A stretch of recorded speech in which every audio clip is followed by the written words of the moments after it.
Coucou tout le monde, je vous retrouve aujourd'hui en présence de Fabien Toulmé pour sa BD Ulysse qui est sélectionnée dans le prix littéraire des lycéens des Pays de la Loire. Bonjour Fabien. Bonjour. Et enchantée, j'ai lu de nombreuses de tes bandes dessinées et je suis absolument fan de tes histoires et tes dessins. Donc je suis ravie de te Merci. rencontrer.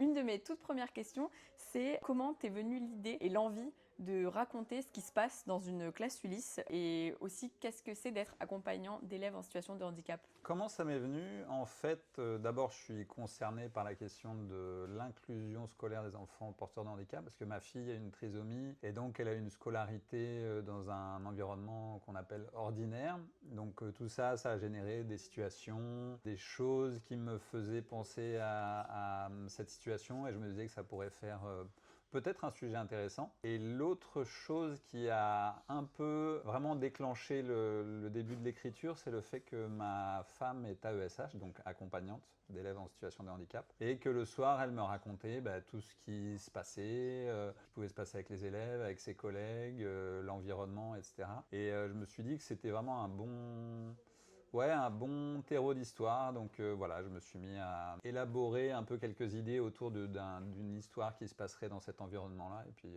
je suis parti. Il me semble que cette idée, elle vient également d'un projet de film, si j'ai bien suivi l'histoire à la... Ouais, c'est ça. En fait, le projet de film, du coup, vient après l'idée. C'est-à-dire que j'ai cette idée d'histoire, j'ai cette idée de contexte.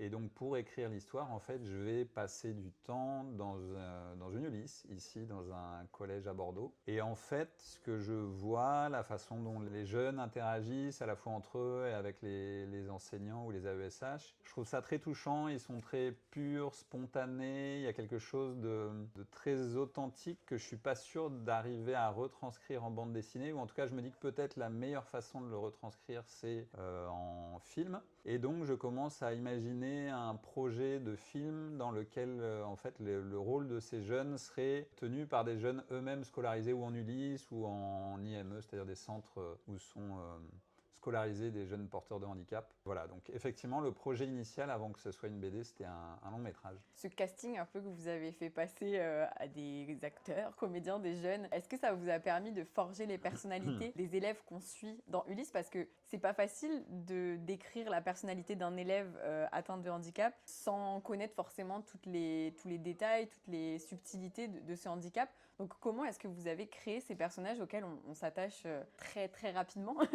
En fait, ça a été progressif. La première étape, ça a été d'écrire un scénario un peu assez large sur les personnages, c'est-à-dire j'avais un peu des profils en tête qui étaient à la fois des profils que j'imaginais coller à mon histoire et servir certains ressorts de l'histoire, et d'autres qui collaient pour le coup plutôt au profil des jeunes que j'avais vus en Ulysse quand j'avais été en observation pour l'écriture. Donc ça, c'était la première étape. Et donc à ce stade-là, en fait, les rôles étaient définis mais encore très larges. Et quand on a fait le casting des jeunes acteurs qui allaient interpréter ces rôles, comme ils étaient eux-mêmes porteurs de handicap, en fait il a fallu presque que je taille ces rôles sur mesure par rapport à leurs points forts, à leurs difficultés. Il y en a qui n'étaient pas forcément capables d'apprendre du texte, donc qui allaient plus être sur de l'improvisation. Et donc j'ai essayé de rapprocher au maximum l'écriture du rôle de chacun à cette personnalité. Donc il y a vraiment eu ces deux temps pour arriver à tailler au plus juste le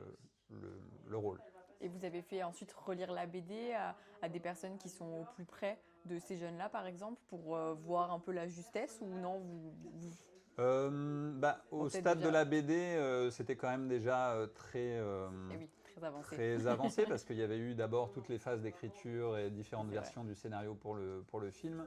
Donc quand finalement je suis passé à cette bande dessinée, les choses étaient quand même très précises, avaient fait l'objet de plein de relectures, mais effectivement au moment de l'écriture du scénario pour le projet de film, j'avais fait relire par des coordonnateurs, coordonnatrices Ulysse, c'est-à-dire les enseignants qui sont en Ulysse. J'avais fait relire aussi par, je me souviens d'une maman d'un jeune porteur d'autisme, parce que l'un des personnages principaux chez les jeunes, c'est un jeune porteur d'autisme. Donc moi, c'est une problématique que je connais moins. Je connais beaucoup la trisomie 21 de par ma fille, mais l'autisme, je connais un petit peu moins. Donc je voulais vérifier que la façon dont je décrivais certaines façons d'être, ça colle à la réalité. Donc voilà, j'ai eu toutes ces relectures qui ont fait que j'ai essayé d'être le plus précis possible par rapport à à la réalité de l'environnement. L'intrigue, enfin, il y a un peu de fil rouge à votre intrigue, puisque il y a la classe Ulysse dans laquelle on est plongé la plus grande partie de la BD, mais on a aussi ce burn-out que vit Yvan et qui lui génère cette reconversion professionnelle, qui d'ailleurs est un peu étonnante parce qu'on sent dans la BD qu'il y a pas mal d'accompagnants d'élèves en situation de handicap qui arrivent un peu par hasard. Est-ce que c'est assez commun? Enfin, c'est vrai qu'Yvan, c'est un peu son cas en tout cas. Ouais, après, j'ai pas fait une enquête globale, exhaustive pour Précise. savoir comment était la répartition des profils et des projets professionnels parmi les AESH, mais ce que j'ai noté dans les différentes rencontres, soit quand j'étais en observation, soit avec le parcours de ma fille, c'est que les gens qui font ça, c'est rarement un premier choix. D'accord. Je pense que l'une des raisons, c'est que c'est un métier qui est quand même assez peu valorisé d'un point de vue salaire, conditions de travail, etc. Donc c'est vrai qu'a priori, au départ, si on veut aller dans cet univers-là de l'éducatif du handicap, on ne va pas forcément choisir ce métier d'AESH. Donc c'est quand même quelque chose que j'ai beaucoup retrouvé chez ces gens-là, c'est-à-dire des gens qui ont eu des carrières avant et qui, pour plein de raisons, ont finalement été vers ce métier d'AESH. Pourquoi cette idée d'un personnage qui change totalement de vie suite à un burn-out et qui du coup passe du tout au tout, même si comme tu le dis, c'est quelque chose qui est assez courant finalement dans les profils. Enfin, toi en tout cas, tu as des retours d'expérience. Ouais, bah ça c'est pareil, c'est un profil que j'ai vu parmi les AESH que j'ai Trop bien. rencontrés. Et je trouvais que finalement ça racontait quelque chose d'intéressant de mettre en parallèle une trajectoire comme ça, de quelqu'un qui se reconstruit, qui se cherche un peu, et la trajectoire d'un jeune, en l'occurrence Mathis, donc ce jeune porteur d'autisme qui a été déscolarisé parce que l'école avait du mal à comprendre et à accompagner ses problématiques et qui revenait au même moment que Yvan, donc l'AESH qui a eu un burn-out. Et finalement, les deux présentaient un peu à la fois les mêmes parcours et les mêmes problématiques qui étaient en gros la compréhension de qui ils sont et des émotions. C'est un peu ce qui anime évidemment Mathis du fait de son autisme, mais aussi Yvan parce que c'est un vieux trentenaire ou un jeune quarantenaire qui a avancé dans la vie sans forcément se poser des questions sur qui il était, comment il avançait, et puis il se retrouve dans cette situation de burn-out et de semi-dépression, séparation, et en fait c'est un moment où il est beaucoup plus dans l'introspection, dans la tentative de compréhension de qui il est. Et donc, il y avait un peu ces deux trajectoires que je trouvais intéressantes parce que l'une répondait à l'autre et les deux, finalement, se faisaient évoluer alors que les deux avaient un peu les mêmes manques ou les mêmes problèmes. Enfin, voilà. Oui, parce que dès le tout début, on sent un peu comme un miroir entre les deux, puisqu'ils arrivent dans un endroit qui est très bruyant, ça change totalement de ce dont ils ont l'habitude. Comment est-ce qu'en tant qu'illustrateur de bande dessinée, vous pouvez dessiner, illustrer le silence et le bruit? Parce qu'il y a tout un travail sur les gestes, par exemple, de Matisse, qui subit tout ça, et nous, on le ressent vraiment profondément quand on lit. En tout cas, pour moi, c'était très réussi. Ouais, ça c'est vraiment aussi le résultat de l'observation. C'est-à-dire que quand j'étais en observation, je sais que je faisais très attention non seulement à ce qui se passait d'une façon générale, mais aussi à tous les petits gestes parce que pour le projet de film, mon idée c'était de travailler avec au moins 2 caméras. Une caméra qui suivrait un peu le récit principal et une deuxième caméra qui viendrait capter même si ce n'était pas prévu, des situations qui seraient nées du comportement de tel ou tel jeune. Et donc je faisais très attention. En particulier, il y a un moment dans la BD où je fais faire à Matisse du coloriage. Et donc il sort ses crayons de couleur, il les aligne bien, il commence à dessiner, puis ça déborde, donc il gomme. Et puis après, comme il gomme, il y a des pelures de gomme et ça le dérange. Donc il frotte les pelures de gomme sur son papier, puis sur ses mains. Ça, c'est des trucs que j'ai observés et que je trouvais très parlantes et très touchantes. Par exemple, il y a des choses aussi que je retrouvais chez ma fille. Par exemple, s'il y a un rayon de soleil qui apparaissait quand elle était plus jeune dans la pièce, elle allait commencer à mettre sa main devant le rayon de soleil pour voir l'ombre et puis jouer avec l'ombre. Ça, c'était des moments que j'avais envie aussi de raconter, même si ce n'était pas l'histoire, mais plus de retranscrire l'ambiance et les comportements. Et du coup, j'ai essayé dans la BD de rejouer ça, ce que j'avais imaginé pour le film. Non, mais ça fonctionne très bien et on voit bien le contraste justement entre des scènes où les personnages discutent par exemple et d'autres scènes où on est très spectateur en fait de ce qui se passe un peu comme pour un film finalement. Quelle est la technique de dessin utilisée pour cette BD, qui est celle que vous utilisez peut-être pour la plupart de vos BD d'ailleurs? Ouais, là Dans celle que j'ai j'ai lue. juste un tout petit peu évolué au fur et à D'accord, mesure. Pas de la BD, mais de ma carrière. d'accord. En fait, donc quand j'ai commencé, j'étais vraiment autodidacte. Donc j'y suis allé un peu comme j'avais lu dans les livres. Quelle est la règle pour dessiner, comment on fait. Donc j'avais acheté le bon papier, le bon crayon, enfin comme les gens le disaient dans les livres. Et puis en fait, je me suis rendu compte que ça me convenait pas trop. Donc après, j'ai essayé d'autres choses. Pour mes BD suivantes, j'ai commencé à dessiner sur ce qui s'appelle une Cintiq. Une Cintiq, c'est une D'accord. espèce de tablette qui est connectée à un ordinateur et on dessine directement sur la tablette. Donc c'est du numérique, mais on dessine avec sa main, hein, comme si on dessinait sur papier. Et là, pareil, c'est un outil qui me convenait pas trop. J'ai fait une tendinite. Je pense que la transition papier, Cintiq, je me retrouvais sur une surface trop dure. Ok, Et c'était j'essayais de reproduire un peu la sensation organique du papier, mais ça marchait pas. Finalement, je suis arrivé à dessiner sur iPad. Et là, bah, c'est finalement le concept, enfin la façon de faire est un peu pareil que sur Cintiq, mais je sais pas pourquoi la sensation est moins dure et moins froide. D'accord. Donc, depuis une BD qui s'appelle l'Odyssée d'Hakim, donc la fin de l'Odyssée d'Hakim, je suis passé sur iPad et depuis je continue à dessiner sur iPad. D'accord. Et pour tout ce qui est des couleurs, elles ont une grande importance dans votre travail. Dans celle-ci, par exemple, les tons changent à chaque saison. Comment choisissez-vous justement les couleurs que vous allez apparenter à chaque saison et pourquoi on a toujours un peu une... C'est pas de la monochromie parce qu'il n'y a pas toujours qu'une seule couleur, mais on est sur une palette assez réduite en tout cas. Ouais. Pourquoi ce choix? Bah, même sur la couverture d'ailleurs, je me suis assortie à la couverture, j'espère qu'on Très bien. on remarque l'effort. T'aurais dû me dire, j'aurais fait un Je l'ai effort. fait pour toutes les BD, je crois. C'est vrai.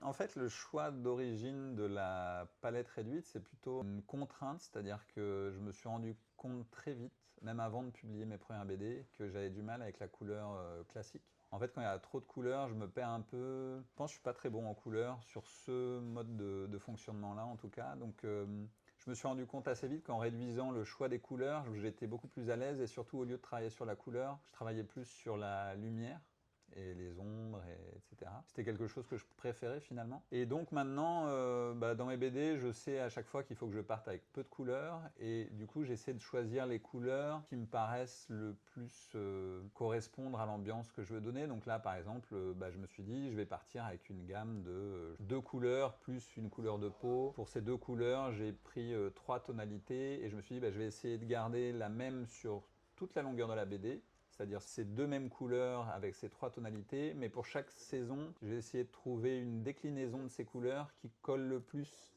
C'est toi qui fais toutes les couleurs ou Non, en fait, ce que je fais, c'est que je fais les premières pages. Là, par exemple, les premières pages de chaque chapitre. C'est oui, de chaque saison, du coup. Comme je sais un peu ce que je veux et que j'ai du mal peut-être à donner cette info à quelqu'un, j'ai envie de trouver moi-même les couleurs. Et une fois que j'ai calé les couleurs, dans ce cas-là, je fais appel à quelqu'un qu'on appelle ou un coloriste ou un aplatiste, c'est-à-dire quelqu'un qui positionne les zones de couleurs. Et puis, en fonction de la personne qui intervient, soit je reprends tel quel, soit je retravaille un peu derrière, je rajoute des ombres. Voilà comment je travaille. Ok, un travail d'équipe, mais parfois... Ouais. Pour cette BD-ci, combien de temps entre le début du scénario de la BD, et donc pas du film, parce que c'est vrai que le projet date d'il y a plus longtemps, mais combien de temps tu as mis pour une BD aussi conséquente quand même, parce qu'on est à 300 pages si je dis pas de bêtises? J'ai mis, je dirais, 7-8 mois. Ok. Oh, c'est quand même... Mais le scénario était déjà prêt. Oui, c'est vrai que ça aide.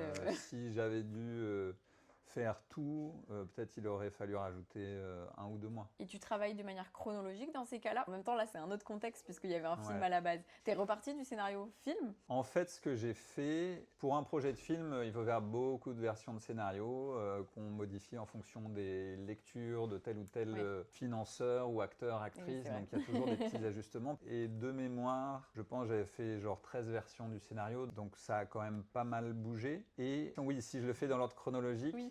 là du coup, quand j'ai commencé la BD, le scénario était tout prêt. J'ai pris en fait la première version qui était celle qui était la plus proche de mon idée d'origine. Ok. Et l'une des dernières versions, parce que dans ce laps de temps entre la V1 et la V13, il y a quand même eu des améliorations, il y a eu des choses qui se sont affinées, il y a eu des idées qui sont apparues et qui n'étaient pas forcément là au début. Donc j'ai fait une espèce de mix entre cette version qui était la plus proche de moi et cette dernière version qui avait des bonnes idées, qui était peut-être plus condensée. Donc voilà, j'ai vraiment fait un mix entre les deux. Puis une fois que le scénario était prêt, oui, j'ai réfléchi à quelle allait être la physionomie de mes personnages. Donc un peu, mais très rapidement, des recherches de profil, de physique pour chacun des personnages. Il y avait la recherche de décor, mais là c'était assez simple parce que finalement je suis reparti du collège où j'avais fait l'observation, et même c'était la photo du collège où il était prévu qu'on tourne.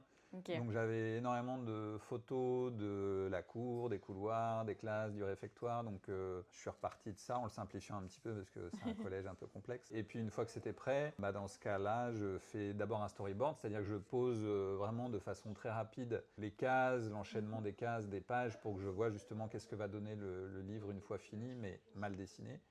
Et une fois que c'est validé, qu'avec mon éditeur on a la sensation que le rythme est bon, dans ce cas-là, je passe au dessin et c'est la phase la plus longue en fait. Et vous dessinez depuis tout jeune ou c'est venu plus tard? Je dessine vraiment depuis tout petit. En fait, c'était l'un de mes premiers projets professionnels, c'était de faire de la BD, donc j'ai dessiné tout petit. Et puis quasiment tout le temps, sauf en gros entre le bac et la fin de ma première carrière Ok. d'ingénieur où j'avais moins le temps, moins d'envie. Donc en gros, j'ai un trou d'une vingtaine d'années sans dessin. Ok.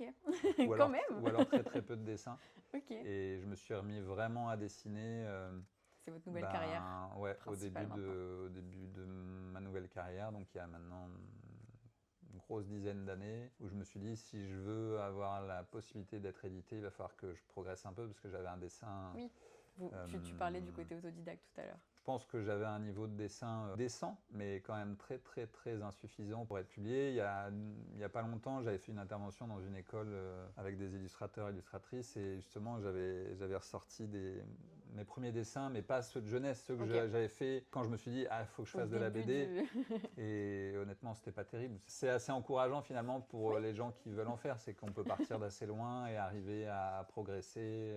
Je pense que j'ai toujours un dessin qui est assez simple. En fait, je jongle avec mes moyens pour arriver à raconter les choses. Oui. Je sais que je peux pas aller dans toutes les directions. Il faut que je fasse avec des moyens qui sont les miens, un peu réduits, mais voilà. Après, tu coches aussi les cases d'auteur et illustrateur. J'apprécie et j'admire aussi beaucoup parce que pour moi, c'est des capacités quand même différentes. Ah oui, c'est sûr, ouais. C'est pas la même. Même le fait de dessiner et de raconter en bande dessinée, c'est Oui. pas la même chose. On peut être un excellent illustrateur et avoir du mal à faire de la BD. À contrario, être un dessinateur moyen Oui. et arriver à faire des chouettes BD. Donc, Et un très bon auteur de roman et ne pas savoir écrire un scénario de BD d'ailleurs. voilà, Il y a plein de il y a possibilités. plein de possibilités. Et Yvan, c'est un personnage qui va beaucoup apprendre au sein de cette classe Ulysse. Qu'est-ce que toi, tu as appris en observant la classe Ulysse dans laquelle tu as été immergé pour le projet? Déjà, je pense que j'avais un peu une idée préconçue qui avait été formée à la fois par l'expérience scolaire de ma fille.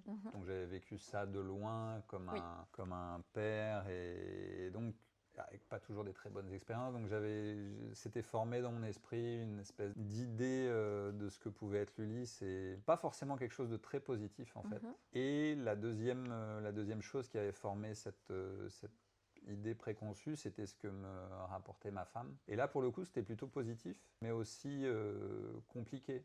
Positif d'un point de vue humain, mais compliqué d'un point de vue moyen. Et donc, quand j'y suis allé, moi, j'y suis allé vraiment l'esprit assez ouvert et réceptif. Et ce que j'ai vu, ça correspond finalement assez à ce que je fais exprimer à Yvan au début de la BD, c'est que le collège où j'ai été, c'est vraiment un collège énorme avec des bâtiments très gris, très durs. Enfin, il y a un côté assez brut finalement. Et même, je trouve que l'adolescence, quand on est au collège, c'est un moment où les jeunes sont un peu durs. Ouais, c'est pas facile. Et là, je trouvais qu'en Ulysse, il y avait un côté plus doux, Bienveillant. plus vrai en fait. Vrai dans le sens où quand on est ado, et je me mets dans cette catégorie, enfin à l'époque plus maintenant, je suis un grand ado, mais C'était au cas où les gens soient perdus. on est en construction, donc c'est comme si on jouait un peu un rôle, donc on peut surjouer le rôle ou du dur ou de l'insensible, je sais pas. Et en Ulysse, en fait, les jeunes, ils sont globalement eux, ou en tout cas moi, ceux que j'ai vus, ils étaient eux, quoi. Il n'y avait pas de filtre, et il y avait du coup quelque chose de très vrai et très doux. Donc je trouvais qu'il y avait ce contraste qui était assez saisissant entre l'Ulysse, les personnes qui gravitent autour de l'Ulysse. Il y a une proximité beaucoup plus importante entre les enseignants à ESH et les élèves d'Ulysse qu'entre un enseignant d'une classe lambda. Il y a quelque chose d'un peu plus, c'est peut-être pas le bon mot, mais impersonnel dans les autres classes. En plus, l'effectif est un peu plus réduit. Tout à fait. En général, il y a une quinzaine d'élèves. Donc voilà, c'est ça qui m'a étonné, cette proximité et cette spontanéité, ce côté presque doux que moi j'ai ressenti, Oui. mais je sais qu'au quotidien, Oui, oui, c'est que tu véhicules quand même. voilà. Ouais. Mais en effet, c'est jamais une ligne droite, quoi. C'est Oui, jamais ouais, tout ouais. rose. Tu viens de le dire, le collège, lycée, c'est des périodes pas faciles. Déjà de base pour les adolescents en classe qui peuvent subir du harcèlement, de l'intolérance et tout. Pour des élèves en classe Ulysse, ça peut être encore plus dur. Mais en même temps, je trouve que tu nous montres pas mal d'espoir aussi. D'élèves qui sont plutôt curieux, qui sont plutôt dans la solidarité, dans l'entraide. Et j'ai trouvé ça assez beau parce que ça ajoute une petite touche de lumière quand on sait que c'est pas facile d'être jugé par d'autres élèves dans les classes et tout. Justement, la vidéo elle va être regardée par des lycéens. Puis je trouve ça intéressant parce que le harcèlement scolaire, on en parle beaucoup. Les élèves de classe Ulysse, tu présentes plusieurs situations où ils subissent aussi du harcèlement scolaire. Et en même temps, voilà, tu montres un peu l'effet inverse où il y a des personnes qui sont très bienveillantes, pleines d'empathie, des jeunes qui ont envie de les intégrer et juste de nouer des amitiés en fait. Ouais, ça c'était vraiment une préoccupation que j'avais, mais au stade du film, Bien. c'était de vraiment pas être cliché. C'est-à-dire que effectivement, quand on pense à ça, la première idée qui viendrait, si on devait écrire une histoire, c'est les jeunes porteurs de handicap, les autres, du coup, rejet, du coup, Les gens se moquent. les gens se moquent. Et je me suis dit, essayons d'être au plus proche de ce qu'est la réalité. Et dans la réalité, et comment je l'ai observé, tout est beaucoup plus nuancé. Il y a des enseignants, pour la partie qu'on qualifie d'ordinaire, qui sont très réceptifs et bienveillants à l'inclusion. Il y en a d'autres qui sont vraiment pas pour. Et chez les jeunes, c'est pareil, il y en a qui se moquent, il y en a qui vont un peu les harceler, puis il y en a d'autres au contraire qui sont très aidants. J'imagine que dans leur parcours de jeunes, ils doivent avoir des connexions hors collège avec peut-être ils ont une sœur ou un frère ou un cousin qui a un handicap. Donc voilà, il n'y a pas... Il n'y a pas deux mondes qui s'affrontent, qui se regardent. Tout est beaucoup plus nuancé. Donc ça, c'est pas évident parce que quand on écrit un scénario, il faut arriver à instiller un peu tous ces aspects-là. Mais vraiment, j'ai essayé de veiller à pas faire un truc trop cliché, quoi. Oui, oui. Non, mais je pense que c'est très réussi. Et ce qui ressort le plus aussi, c'est que on suit une classe Ulysse, donc où les élèves sont là pour apprendre. Mais moi, ce que j'aime beaucoup dans cette BD, c'est que il y a ce niveau de lecture quand on la lit en tant qu'adulte, où nous on apprend plein de choses et où tous les adultes en présence de ces enfants-là apprennent énormément en fait. Yvan, c'est le personnage idéal pour démontrer ça. Il va apprendre à aller mieux, même à se sentir mieux dans sa vie et à savoir la direction qu'il a envie de prendre pour plus tard. C'est aussi une BD qui dénonce les failles du système éducatif, des aides justement pour les classes Ulysse, pour les jeunes. Et c'est des messages que tu voulais faire passer, j'imagine. On se sent un peu démuni en fait quand on voit ce qui se passe et quand on voit qu'ils veulent supprimer des postes alors que déjà c'est pas facile pour eux d'être peu finalement, même pour le voyage scolaire par exemple. Ouais, ça c'était quelque chose que je savais que ça allait émerger, mais je voulais pas que ça soit le moteur de l'histoire, parce que je trouve que quand on a ce moteur-là, ça fait un peu gros, un peu trop gros, quoi. Oui, oui. J'avais ça en tête, mais je me suis dit c'est plus efficace si je raconte la réalité des choses, et en fait en racontant la réalité des choses, ça vient tout seul. Ça émerge. Je sais que ça va émerger, j'ai envie que ça émerge, mais j'ai pas envie d'y aller avec mes gros sabots et de dire voilà, ça va pas. Donc je raconte une année scolaire, ses bons côtés, ses mauvais côtés. Ça raconte à la fois la façon dont le fonctionnement humain peut être très positif et très porteur, et puis la façon dont le fonctionnement du système peut être un peu problématique. Voilà, mais je pense qu'il n'y a pas à forcer le trait, quoi. Ça arrive c'est très naturellement. Oui, tout à fait. Pour parler d'émotions plus, moi j'ai un peu pleuré en lisant la BD. Il y a une petite tristesse quand on quitte ces personnages, ou c'est plus le soulagement. Enfin, c'est quoi l'émotion principale quand on met le dernier coup de crayon, la dernière couleur Là, il y avait un double sentiment. C'était déjà l'impression d'arriver au bout d'un long chemin, puisque c'était à la fois un chemin de film non abouti et un chemin de BD. Donc je pense, je suis pas très bon en date, mais je pense que ça représente bien 5 ans de travail en tout. Oui. Donc il y avait ce côté, ça y est, j'ai fini cette histoire et elle existe physiquement sous la forme d'une BD. Et en même temps, c'est vrai qu'il y a des personnages qu'on développe et auxquels on s'attache. Et assez vite, je me suis dit, j'ai pas encore la réponse, mais que je pourrais peut-être en faire quelque chose sur un autre sujet, sous un autre angle, je sais pas.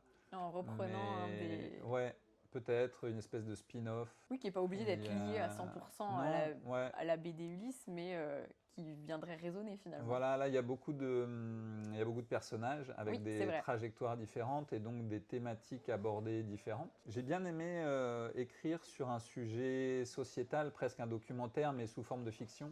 Chose que je n'avais pas fait jusqu'à présent. Soit je faisais du documentaire, soit je faisais de la fiction, mais c'est pas de la fiction, je sais pas Oui. comment on peut la qualifier, mais fiction documentaire. Oui, Voilà. je vois.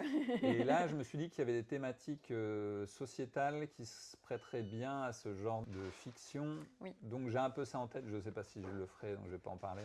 On sera Mais là voilà. si ça se fait. J'imagine que tu as rencontré des lecteurs et lectrices depuis la parution de Ulysse, en dédicace ou autre. C'est quoi les principaux retours qu'on te fait sur cette BD-ci? Est-ce que tu as des gens qui sont, par exemple, concernés et qui se sentent vraiment bien représentés, que ça a touché pour ça ou... Bon, après, il y a des personnes, par exemple, moi, c'est vraiment plus à viser... Enfin, c'était enrichissant pour moi, par exemple. Je suis pas touchée par les thématiques. Enfin, je l'ai été en lisant la BD, mais c'est pas lié à mon parcours, ma vie. Mais j'imagine que tu as aussi des personnes qui peut-être se sentent représentées et ça leur fait plaisir aussi. Ouais, il y a eu vraiment tous les retours. Il y a eu les Les retours AESH. de gens comme toi qui connaissaient pas particulièrement et qui ont trouvé l'histoire touchante et qui ont découvert un univers qu'ils ne connaissaient pas. Donc ça peut être le premier type de retour. Et après, il y a des retours effectivement de gens qui sont concernés, soit parce qu'ils sont enseignants, soit parce qu'ils sont parents ou AESH. J'ai eu beaucoup de retours d'AESH qui se disaient touchés de voir que j'avais parlé d'une profession qui était très méconnue et un peu mal considérée. Voilà, et ils disaient que c'était très fidèle à la réalité. Et ça, c'était vraiment un truc aussi que j'avais en tête dès le début, c'était essayer d'être le plus proche de leur quotidien, quoi, du quotidien de l'Ulysse. Et puis, tu as dressé plusieurs portraits d'AESH. Il y en a des très impliqués, comme tu le disais tout à l'heure, et il y en a d'autres où on sent qu'en fait, c'est un peu le pas strict minimum, mais qui ont peut-être un peu moins d'empathie. Et c'était intéressant, je trouve, d'aborder tous ces profils-là, au final. Ouais, c'est un peu ce que je disais tout à l'heure sur la nuance, c'est-à-dire Oui, personne n'est immédiatement parfait, quand personne on se n'est... dit AESH, accompagnant d'enfants en situation de handicap, on se dit bon, c'est quelqu'un qui a un peu une mission et donc qui sera un super accompagnant. Bah, dans la vraie vie, il y a un peu de tout. Il y a des gens qui ont envie de très bien faire et qui n'y arrivent pas trop. Il y a des gens qui n'ont pas du tout envie de faire mais qui sont là parce qu'il faut bien manger. Enfin voilà, et du coup j'ai essayé un peu de traduire ça, cette nuance qui peut exister. Et cette BD, qui est donc dans la sélection du prix littéraire des lycéens des Pays de la Loire, va être lue par des lycéens. C'est un public auquel tu pensais en la dessinant et en l'écrivant. Et surtout, ça t'a fait quoi d'apprendre qu'elle était dans cette sélection et donc qu'elle allait rencontrer ce public-là? Même si j'imagine qu'il y a quand même des jeunes qui la lisent. Parce que la BD, pour moi, c'est un format qu'on lit peut-être plus facilement quand on est ado. Est-ce que j'avais en tête que ça allait être lu par des lycéens? Oui. Est-ce que ça me fait plaisir qu'ils la lisent? Oui. Bah, de toute façon, j'aime bien l'idée que sur des thématiques comme ça, l'inclusion, enfin quand on parle mot très large des minorités, je trouve ça chouette que les jeunes en particulier puissent lire ça, parce que ça fait partie de l'ouverture, de la compréhension des autres et donc du vivre ensemble. Donc ça, je trouve ça chouette. Et puis pour la même raison, je trouve ça bien qu'elle ait été sélectionnée. Enfin bien, je suis très heureux qu'elle ait été sélectionnée. Ça va élargir son lectorat. Et voilà, et non, ça m'a fait plaisir. J'ai hâte d'avoir les retours des lycéens. Et la dernière question, pas facile, cette question-là. Est-ce que tu aurais un roman et une BD à nous recommander, des livres qui sont soit importants pour toi, soit qui t'ont marqué récemment ou de manière plus lointaine? Eh bien, je vais donner des titres qui sont récents parce que j'ai une assez mauvaise mémoire de tout ce que je lis. Donc, dans les dernières BD que j'ai lues et qui m'a bien plu, il y a le cas David Zimmerman de Luca Harari et Arthur Harari. Je ne vais pas me lancer dans un pitch parce que je suis mauvais en pitch. Mais c'est le genre d'histoire que je pense je ne saurais pas écrire et du coup que j'aime bien lire parce qu'il y a plus le côté de lecture découverte. En fait, si je lis des livres qui ressemblent un peu à ce que je fais, je pense que je vais être plus dans une espèce d'analyse. C'est pas une analyse critique, mais c'est une tentative de compréhension de comment la personne a fait. Là, sur ce genre d'histoire, je sais que je ne sais pas écrire ce genre de choses et donc je le lis de façon plus... Tu te laisses plus porter. Ouais, voilà, exactement. Et sur les livres, le dernier roman qui m'a bien plu, c'est La Collision de Paul Gasnier chez Gallimard, il me semble. Oui, j'ai très envie de le lire. C'est aussi le genre de choses que j'aime bien faire en BD, c'est comment mêler l'enquête à l'histoire. En fait, là, je peux tenter un mini pitch. L'auteur raconte en fait l'histoire de sa mère qui s'est faite percuter par un motard qui faisait du rodéo à Lyon. Et en fait, il va remonter le fil de cette histoire, et en particulier l'histoire du motard qui est un jeune de cité, et donc raconter à travers ses différentes rencontres et sa documentation comment un jeune de cité devient un meurtrier à moto presque par essence sociale en fait, ou sociétale. Donc, je ne sais pas si le pitch que j'ai dit était Si, très c'est très, intéressant. si, Ouais, si, c'est c'est bon. très bien. Et j'ai trouvé ça intéressant, cette analyse. Et puis, c'est pareil, je parlais tout à l'heure de se reconnecter aux gens. Je trouve que ça reconnecte, même si c'est terrible. Et que, Oui, oui, oui. voilà, il y a dans son cheminement d'auteur quelque chose de l'ordre de la tentative de compréhension et de pardon que je trouve, Oui. chouette. Oui. Bah, merci beaucoup pour cette interview. Merci C'était à très toi. intéressant. Ravie de te rencontrer enfin. Et je vais me demander une petite dédicace à la fin. Ouais, Voilà. ça Merci marche. beaucoup en tout cas. Merci à toi.